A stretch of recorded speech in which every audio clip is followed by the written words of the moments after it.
Welcome back to the Mud Puddle Theory. Hi, I'm Jerry M. Quick, and I wrote the Mud Puddle Theory with the goal of bringing us closer together as a nation.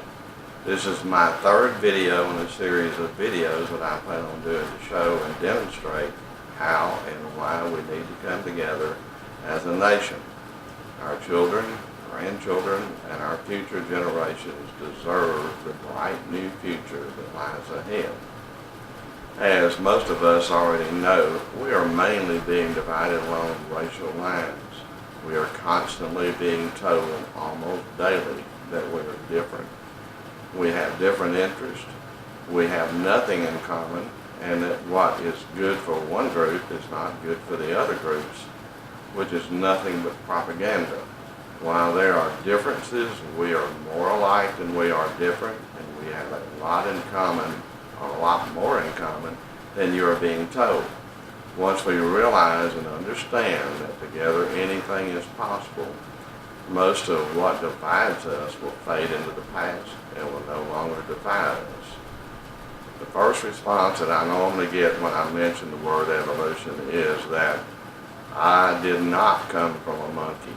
What they are referring to is Charles Darwin's theory of evolution.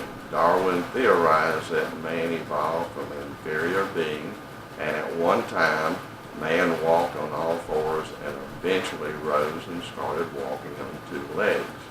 This is only a theory and not a proven fact. I always say, what does it matter anyway? That was then and this is now.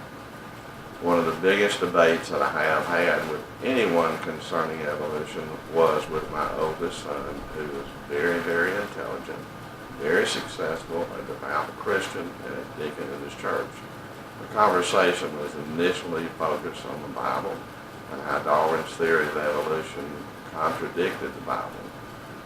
After some debate, I was able to convince him that evolution in and of itself does not contradict the Bible, but proves that man, like other animals in the animal kingdom, have evolved and changed to adapt to our environment.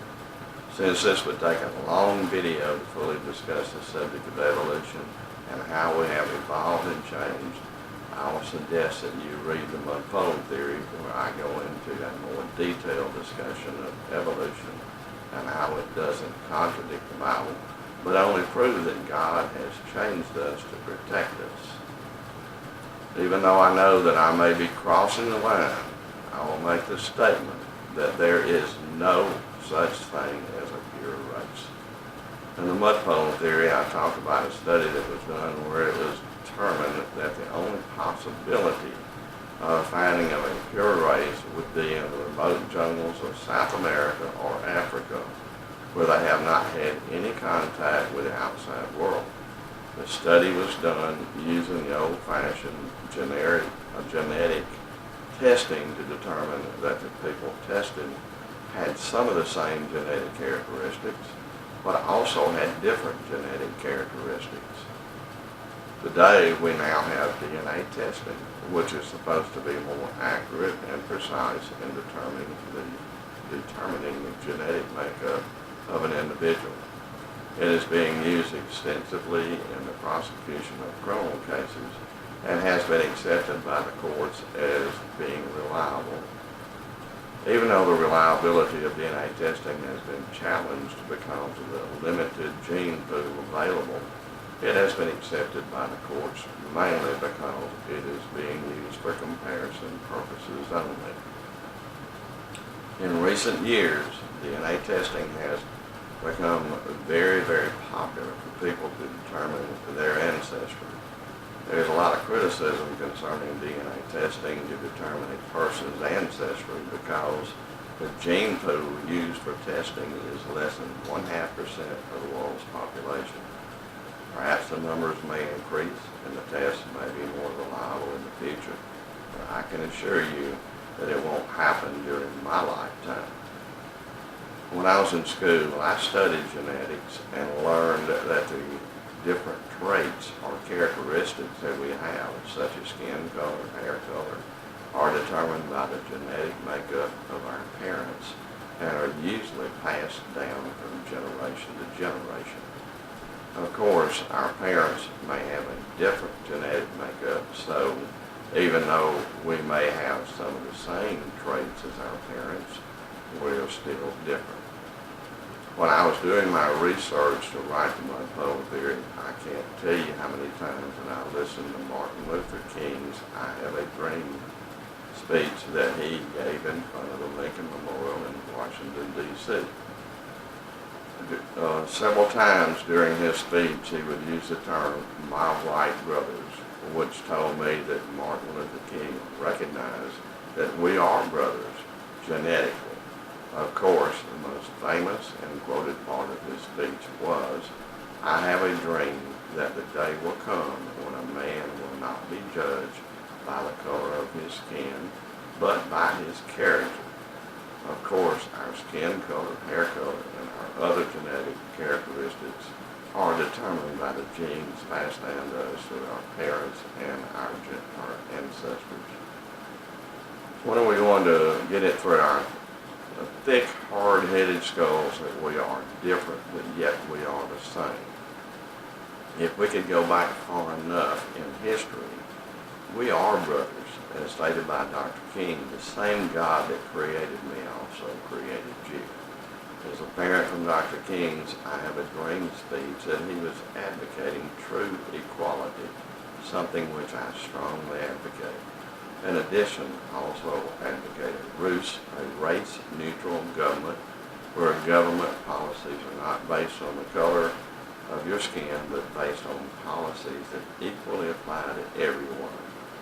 There are a couple of sayings that I have tried to live by, which I feel have helped me to get along with almost anyone.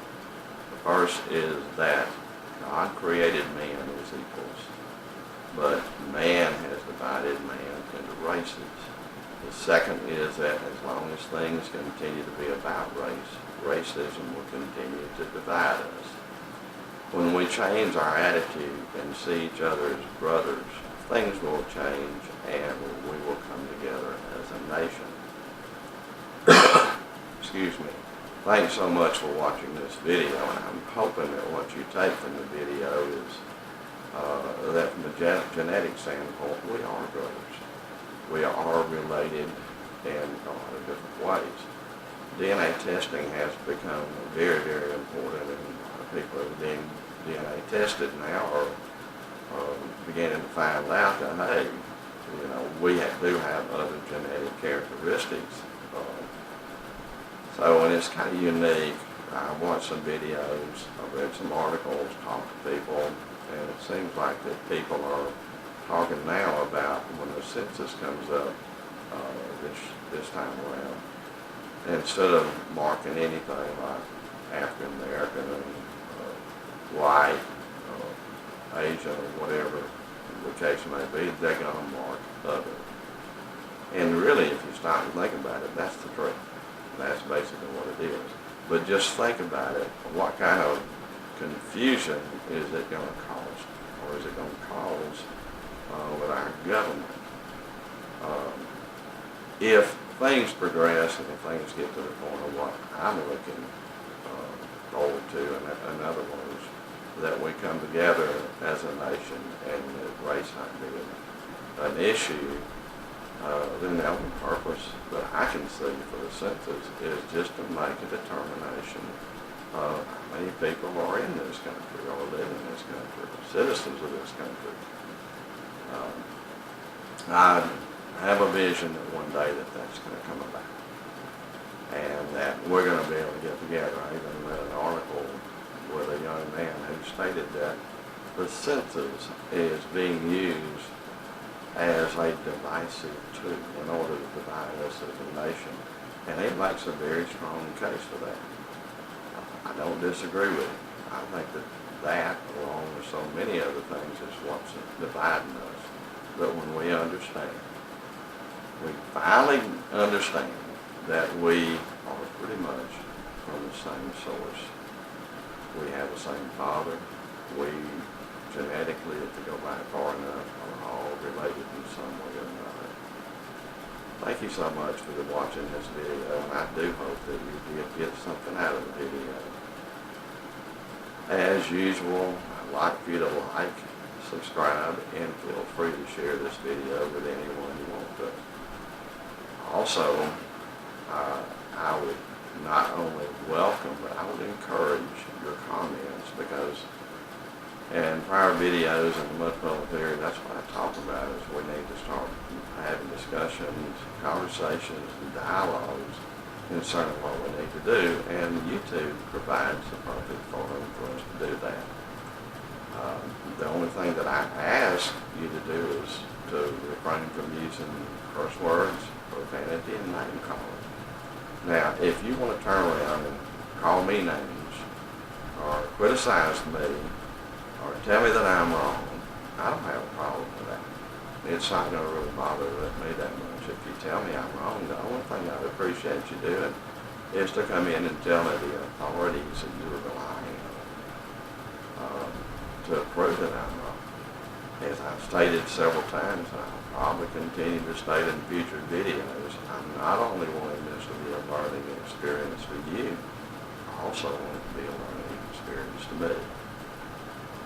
Thanks again for watching, and hopefully you'll continue to watch my videos, and hopefully we can reach my goal of bringing us together as a nation.